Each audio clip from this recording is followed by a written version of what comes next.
Hello. Welcome back to my channel. If this is your first time here, welcome to my channel. My name is Ifwa Abby. Today's video, we're going to be doing a cooking series, hence why I am in my kitchen. I've been getting a lot of requests for this specific video in terms of what I cook on the daily, what I eat. Being Ghanaian and coming from a Ghanaian culture, I eat a lot of Ghanaian foods. Today we're going to be making jollof rice. Yeah!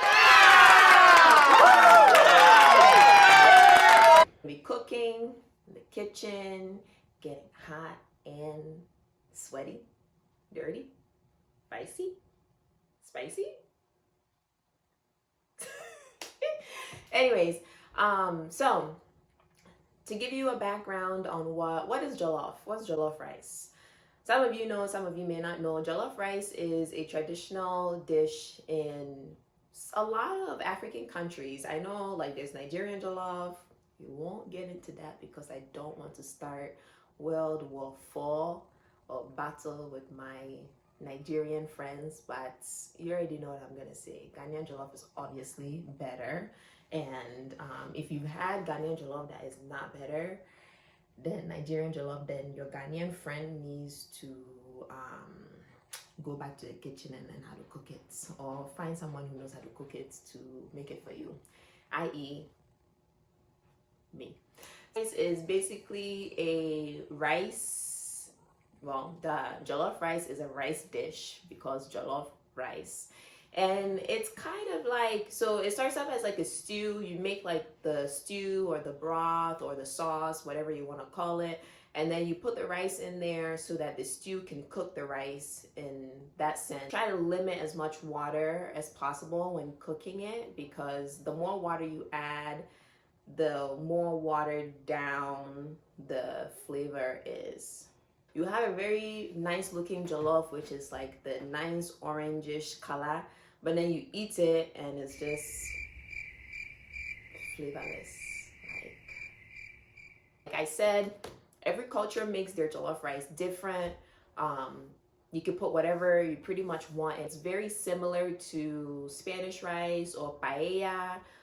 The difference with jollof rice and paella would be, paella, you have a lot of protein that go into it, but jollof rice, like the standardized jollof, is just the rice itself. You can choose to add protein or vegetables if you want, but I don't like to see vegetables in my jollof rice, because at that point, why don't you just serve me fried rice? You know, like, get some fried rice, throw all the veggies in there, stir fry it, and give me that.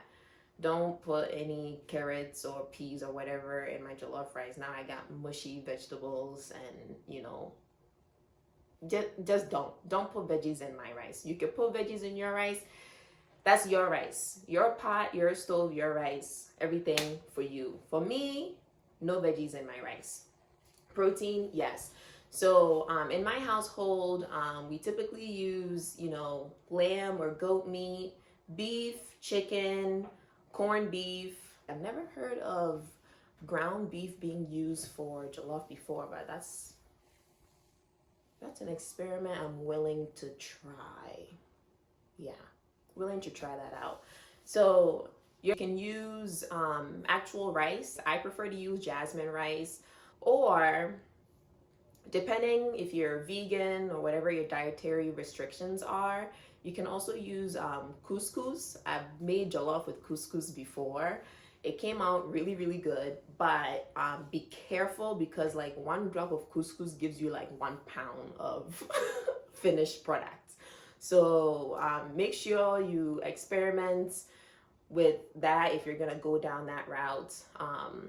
I'm basically just offering you tools and tips that helped me along the way, or that can help you. But in terms of ingredient proportions and all that stuff, ma'am, sir, I grew up being taught how to cook just by seeing and tasting and having a feel for what your food is going to look like.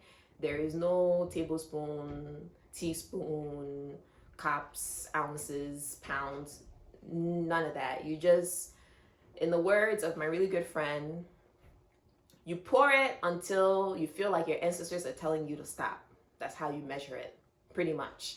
So if you want the precise measurements and all that stuff, this is not the place for it. If you want to know what goes into it, then I got you. I'm your girl. No problem. That's what I'm here for. So we're going to go through literally from the beginning how to make the stew. And then once the stew is done, you can dish some out and put it on the side so you can use it for something else, or put it on top of the jollof when it's done.